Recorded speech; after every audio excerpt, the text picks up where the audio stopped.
Dear friends, ఈరోజు భీష్ముడి యొక్క ఉపదేశం గురించి తెలుసుకుందాం. మహాభారత యుద్ధం పరిసమాప్తమయ్యాక జ్ఞాతులందరూ చనిపోయి దుఃఖంతో కుమిలిపోతున్న ధర్మరాజును అంపశయ్య మీద ఉన్న భీష్ముడి వద్దకు శ్రీకృష్ణుడు తీసుకువెడతాడు.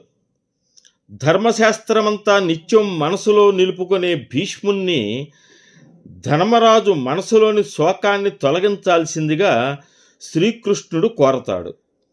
ఆ సందర్భంగా భీష్ముడు ధర్మరాజుకు తెలియజెప్పిన శాంతి మార్గం కలియుగంలోని మానవులకు కర్తవ్య బోధ అయింది. దుర్గమమైన బాధల నుంచి తరించగలిగే మార్గం చెప్పమని యుధిష్ఠిరుడు అడిగినప్పుడు నియమబద్ధమైన నడవడిక కలవారు కష్టాల నుంచి తరించగలరని భీష్ముడు వివరించాడు. మనస వాచ కర్మన పాపం చేయని ధర్మవేత్తలను కష్టాలు బాధించవు. రజోగుణం పూర్తిగా శాంతించి తమోగుణాన్ని తుడిచిపెట్టి సత్వగుణ స్థితులైన వారు దుర్గమమైన కష్టాలను సులభంగా దాటగలుగుతారు. సమస్త జీవులకు ఈశ్వరుడు, జగత్తునకు ఉత్పత్తి ప్రళయకారకుడైన భగవంతుడు నారాయణుడిని భక్తిభావంతో ఆశ్రయించేవారు కష్టాల నుంచి గట్టెక్కగలరని భీష్ముడు ఉపదేశించాడు. ఇంద్రియ నిగ్రహం స్థిరంగా ఉన్నవారు, సుఖదుఖాలను సమంగా భావించేవారు, ఆధ్యాత్మిక మార్గంలో పయనించేవారు శిష్టులని భీష్ముడు ధర్మరాజుకు విశదీకరించాడు. సత్పురుషులు ఎల్లప్పుడూ సత్యం అనే సనాతన ధర్మాన్ని అనుష్ఠించాలని, సత్యమే గొప్ప యజ్ఞమని, ధర్మాన్ని కాపాడేది సత్యమే కనుక మానవుడు సత్యతత్పరుడు కావాలని భీష్ముడు బోధించాడు.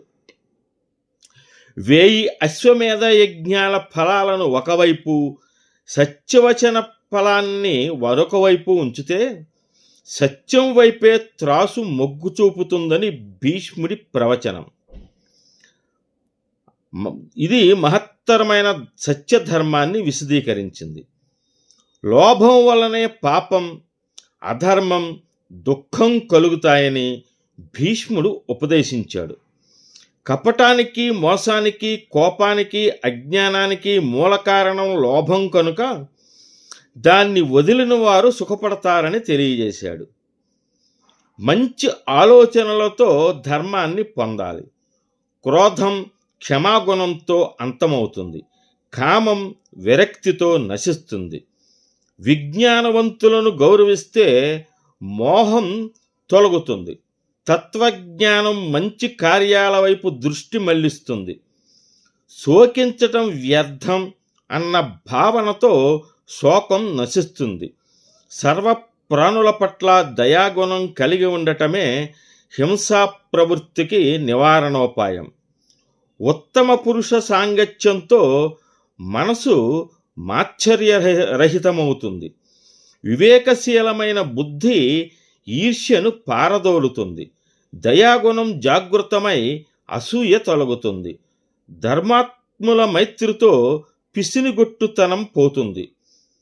భోగాలు అశాశ్వతమని గ్రహిస్తే లోభం నివృత్తమవుతుంది. సంయమనంతో ఆశను జయించాలి. సంతృప్తితో తృష్ణను జయించవచ్చు. ప్రయత్నంతో సోమరితనాన్ని, శాస్త్ర నిర్ణయంతో విపరీత తర్కాన్ని, శౌర్యంతో భయాన్ని విడిచిపెట్టాలి. మనసును, వాక్కును బుద్ధితో వశపరుచుకోవాలి అని బోధించి మానవుణ్ణి పట్టి పీడించే దోషాలు, వాటి నివారణోపాయాలను భీష్ముడు విశదీకరించాడు. భీష్ముడి హితబోధలు అర్థం చేసుకుని అనుసరించిన వారు జీవించినంతకాలం సత్కర్మలను ఆచరిస్తూ జీవితాన్ని తీర్చిదిద్దుకుని భగవంతుడి కృపకు పాత్రుడు కాగలుగుతారు. ఇది ధర్మరాజుకే కాక కలియుగంలో ఉన్నటువంటి మానవులందరికీ కూడా ఈ బోధ ఉపయోగపడుతుందని పురాణాల యొక్క సారాంశం. అందుచేత ఈ భీష్ముడు యొక్క ఉపదేశం ఒక్క ధర్మరాజుకే కాక మానవాళికందరికీ అని మనం గ్రహించినట్లయితే మన జన్మ ధన్యమవుతుంది. ఈ వీడియోని లైక్ చేసి నా ఛానల్ని సబ్స్క్రైబ్ చేసుకుని ఈ వీడియోని 10 మందికి షేర్ చేయవలసిందిగా మిమ్మల్ని అందరినీ కోరి ప్రార్థిస్తున్నాను.